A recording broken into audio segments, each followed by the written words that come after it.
안녕하세요. 저는 장옥순이라고 합니다. 저는 평생을 바쳐 아들 하나를 키웠습니다. 남편이 일찍 세상을 떠나고 아들과 단둘이 살아남아 아들에게 모든 사랑을 쏟아부었죠. 그런데 제 아들이 결혼한 후 모든 것이 변했습니다. 며느리가 들어오고 나서부터 저를 멀리하더니 결국 어느 날 저를 시골의 작은 골짜기에 두고 사라졌습니다. 처음에는 무슨 일인가 싶어 기다렸지만 그들은 돌아오지 않았습니다. 며느리와 아들이 모의해서 저를 이곳에 버린 것이었습니다. 애지중지 키운 내 아들이 어떻게 이런 일이 벌어질 수 있는 걸까요? 안녕하세요, 구독자 여러분. 만담꾼의 사랑방을 찾아주셔서 감사합니다. 만담꾼은 전국 각지에서 사연을 제보받아 전해드리는 만큼 희노애락이 살아 숨쉬는 이야기를 약속드립니다. 오늘도 이야기 재밌게 들어주시고 주변 친지분들과도 이야기 함께 나누시면 좋을 것 같습니다. 만담꾼의 최신 이야기를 가장 빨리 접하시기 위해서는 구독하시고 알람 설정까지 해주시면 됩니다.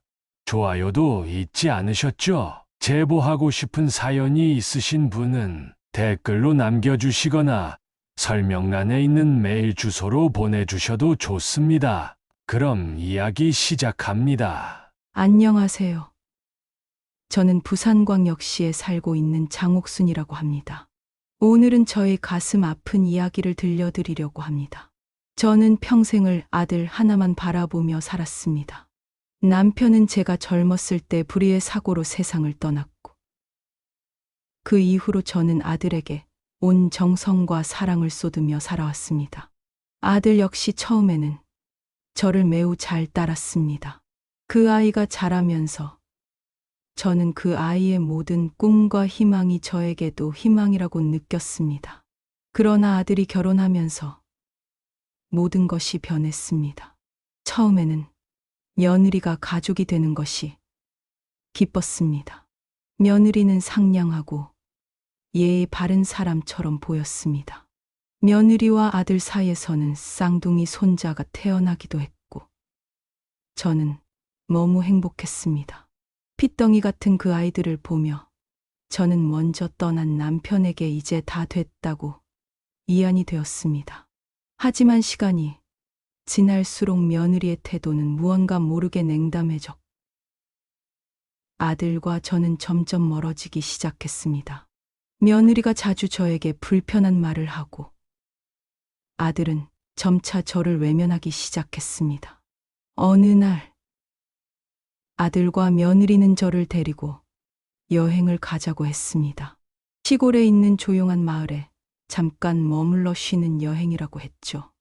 저는 아들을 키우느라 너무 바쁘게 지냈지만 사실은 여행을 좋아하는 사람이었고 아들은 항상 바쁘고 자주 저를 찾아오지 않았기에 이번 여행을 기대했습니다.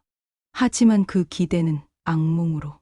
그러나 그 여행은 기대와는 완전히 다른 방향으로 흘러갔습니다.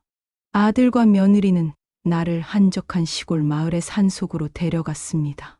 길도 구불구불하고 한참 동안 차를 타고 들어가다 보니 결국은 인적이 드문 깊은 골짜기까지 가게 되었습니다. 나는 그곳이 조금 이상하다고 느꼈지만 아들이 곧 돌아오겠다는 말에 안심하고 그들을 믿었습니다. 어머니, 여기서 잠깐 쉬세요. 저희는 이 근방에서 부동산 업자를 만날 일이 있어서 다녀올게요. 아들은 그렇게 말하고 며느리와 함께 차를 타고 떠났습니다. 나는 그들이 곧 돌아올 줄 알았습니다. 그런데 시간이 지나도 그들은 돌아오지 않았습니다. 처음엔 무슨 일이 생겼나 걱정했지만 시간이 지나면서 점점 두려움이 밀려왔습니다. 휴대폰도 터지지 않는 산골짜기에서 나는 아무런 도움도 받을 수 없었습니다. 밤이 되어도 그들은 돌아오지 않았습니다. 산속은 춥고 어두웠고 나는 길 잃은 짐승처럼 두리번거렸습니다. 마을로 돌아가려고 해도 길이 너무 멀고 낯설어서 한 발짝도 나아갈 수 없었습니다. 눈앞이 캄캄해졌습니다. 설마 이게 그들이 계획한 것이었나? 애지중지 키워온 내 아들인 나를 이렇게 버릴 수 있다는 생각은 꿈에도 하지 못했습니다. 그 다음날 아침이 되어도 아무도 찾아오지 않았습니다. 배는 고프고 목이 말랐습니다. 가까스로 산길을 내려와 작은 마을에 도착했을 때 나는 이미 기운이 빠져 쓰러지기 직전이었습니다. 마을 주민들이 나를 발견하고 도움을 주었습니다. 그들이 없었다면 나는 아마 거기서 죽고 말았을 겁니다. 마을 사람들이 나를 돌봐주며 나는 천천히 몸을 회복했습니다. 하지만 정신적으로는 더 큰 상처를 입었습니다. 아들이 나를 버렸다는 현실을 받아들이기 어려웠습니다. 그리고 며느리와 아들이 모의에 나를 이곳에 버렸다는 사실이 점점 분명해졌습니다. 마을 주민들의 도움을 받아 경찰에 연락했고 그제서야 경찰이 조사에 나섰습니다. 하지만 아들과 며느리는 어디로 갔는지 연락이 닿지 않았습니다. 나는 그들이 벌써 다른 곳으로 도망쳤을 거라고 생각했습니다. 경찰은 그들의 행방을 쫓기 시작했지만 나는 그 과정에서 하루하루가 지옥 같았습니다. 내가 무엇을 그렇게 경찰 조사가 시작되었지만 아들과 며느리의 행방은 묘연했습니다.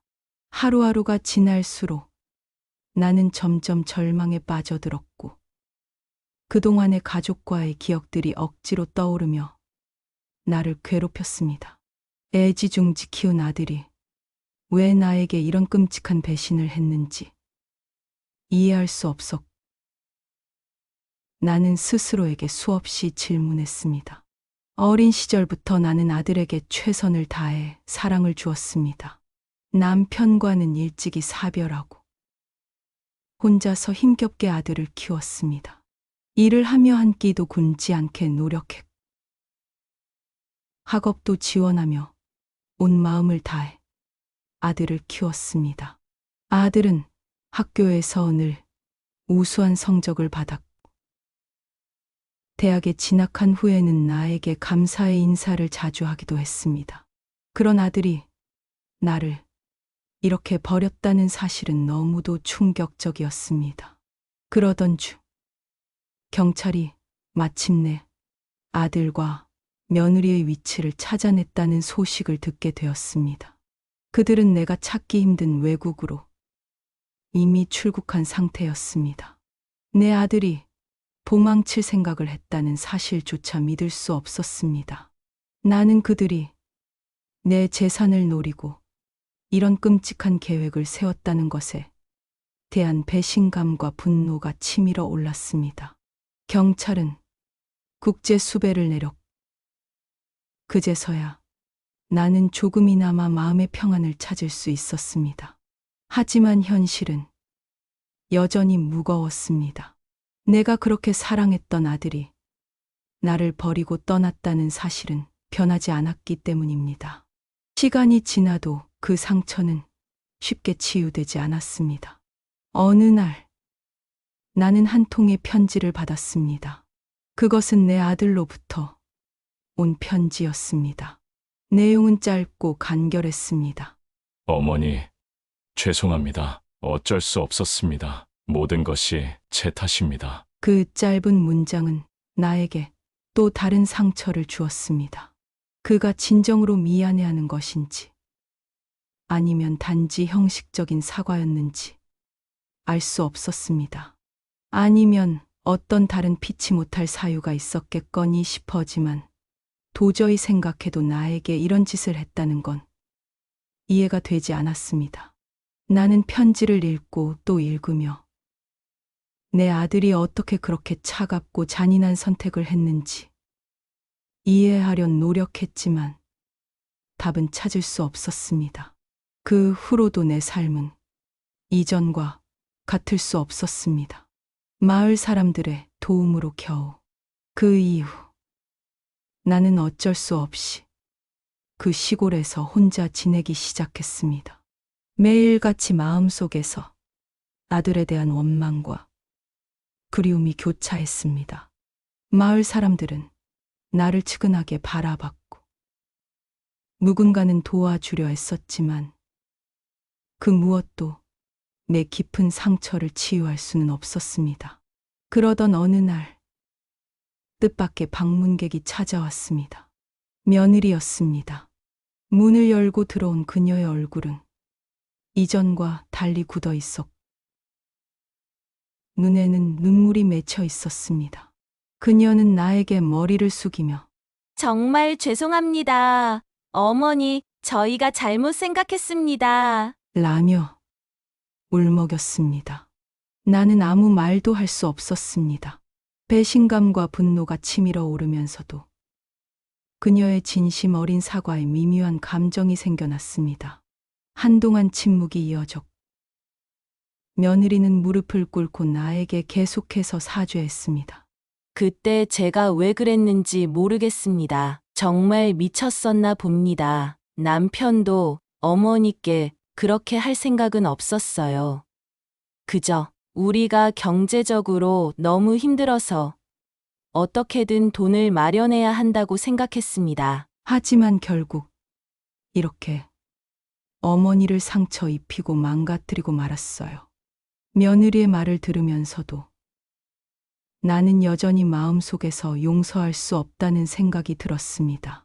그러나 그녀의 진심 어린 눈물과 후회가 너무나도 절실해 보였습니다. 내가 지금 와서 울고 사과한다고 해서 내가 겪은 고통이 사라지진 않아. 내가 그 산속에서 어떤 일을 겪었는지, 어떻게 살아남았는지 넌 절대 이해하지 못할 거야. 나는 목소리를 떨며 그렇게 말했습니다. 며느리는 계속해서 눈물을 흘리며 정말 잘못했어요. 제발 용서해 주세요. 저희가 다시는 이런 짓 하지 않도록 노력할게요. 라고 말했습니다. 하지만 나는 그저 고개를 저으며 너희는 내 인생을 완전히 망쳐놨어. 다시는 돌아올 수 없는 상처를 줬어. 라고 답했습니다. 그녀는 더 이상 아무 말도 하지 않고 조용히 떠났습니다. 그녀가 떠난 후에도 나는 한참 동안 그 자리에 멍하니 앉아 있었습니다. 마음속에서 밀려오는 혼란과 복잡한 감정들이 나를 사로잡았습니다. 며느리가 다시 찾아온 후 몇 달이 지나고 나는 어느 날 또다시 경찰서에서 연락을 받았습니다. 아들이 자수했다는 소식이었습니다. 그는 결국 양심의 가책을 이기지 못하고 경찰에 자진 출두했다고 합니다. 하지만 나는 그 소식을 듣고도 기뻐할 수 없었습니다. 너무나 많은 시간이 흘렀고 그 사이에 나는 이미 너무나도 지쳐버렸기 때문입니다. 아들이 감옥에서 보낸 편지에는 그간의 후회와 자책, 그리고 진심 어린 사과가 적혀 있었습니다. 하지만 나는 그 편지를 끝까지 읽지 않았습니다. 너무나도 많은 상처와 고통이 내 삶을 망가뜨렸기 때문에 이제는 그 모든 것을 뒤로하고 나만의 삶을 찾아야겠다고 결심했습니다. 결국 나는 그들을 용서하지 않았습니다. 용서할 수 없었고 용서하고 싶지도 않았습니다. 나의 인생에서 가장 큰 배신을 겪은 뒤 나는 이제 더 이상 그들에게 기대하지 않고 나만의 길을 걸어가기로 결심했습니다. 끝내 나는 아들과 며느리를 내 마음속에서 완전히 지워내려 애썼습니다. 하지만 그들의 흔적은 여전히 내 마음 한구석에 남아 있었고 평생 나를 괴롭힐 것이라는 사실을 깨달았습니다. 그렇게 나는 다시 홀로 살아가며 새로운 삶을 시작하려 노력했습니다. 하지만 마음속의 상처는 여전히 아물지 않았고 그 상처는 평생 나를 따라다녔습니다. 며느리와 아들이 떠난 뒤 나는 다시 일상으로 돌아가려 애썼습니다. 혼자 지내는 삶은 여전히 고독했지만 나름대로 안정을 찾아가고 있었습니다. 마을 사람들도 이제 더 이상 나를 이상한 눈으로 보지 않았습니다. 그러던 어느 날 뜻밖의 소식이 들려왔습니다. 아들이 교도소에서 극단적인 선택을 시도했다는 것이었습니다. 이 소식은 내 심장을 철렁 내려앉게 만들었습니다. 아무리 그가 나를 배신했다고 해도 내 자식이라는 사실에는 변함이 없었습니다. 나는 부랴부랴 병원으로 달려갔습니다.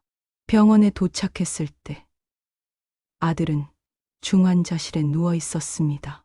얼굴은 창백했고 몸에는 온통 의료 기구가 연결되어 있었습니다. 의료진은 그의 상태가 매우 위중하다고 했습니다. 며느리도 병원에 와 있었는데 그녀는 나를 보자마자 무릎을 꿇고 다시 한번 눈물을 흘리며 사죄했습니다.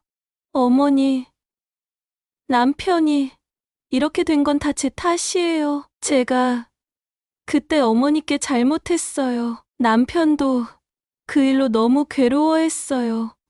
제발 남편을 살릴 수 있게 도와주세요. 어머님밖에 없습니다. 그녀의 말을 듣는 순간 나는 복잡한 감정에 사로잡혔습니다.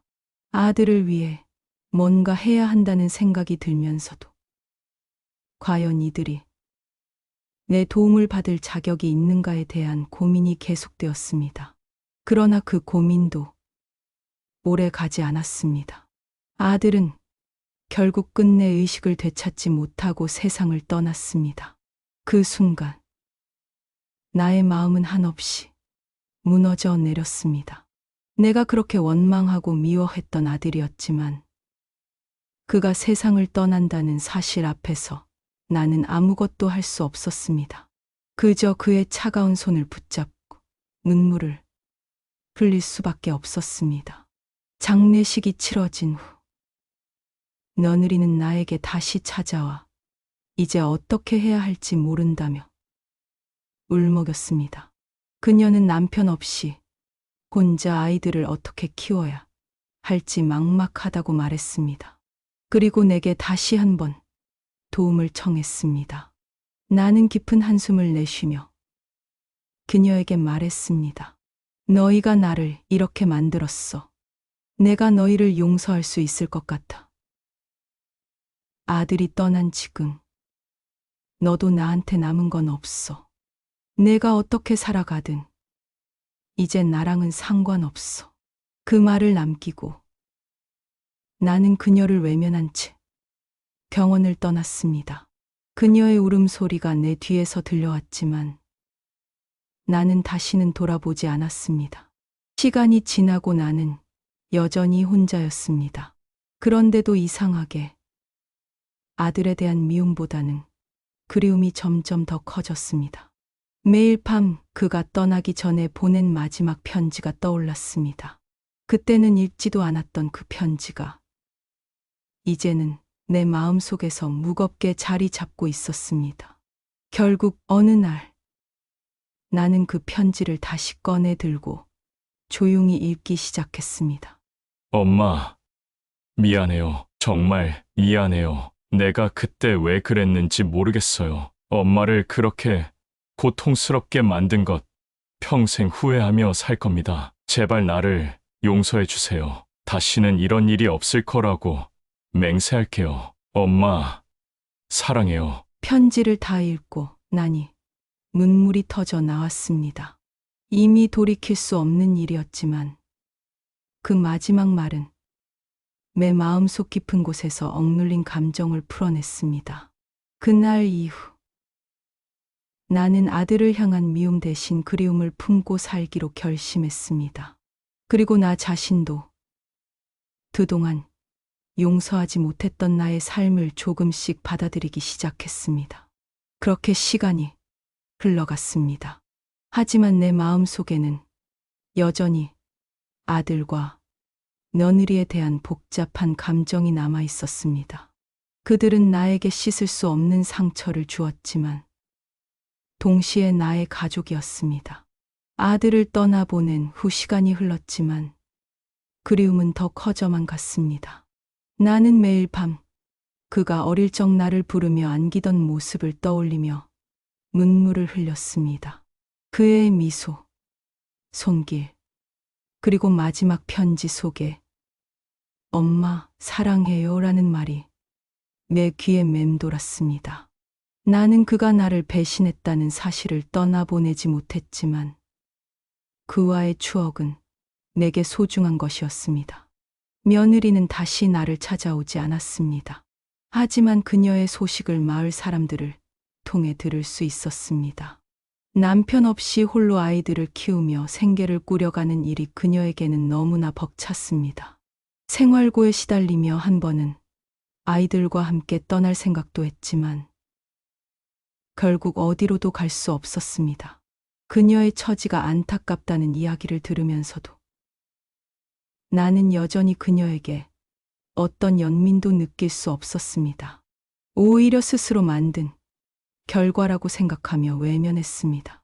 그런데 어느 날 아침 현관문을 두드리는 소리가 들렸습니다.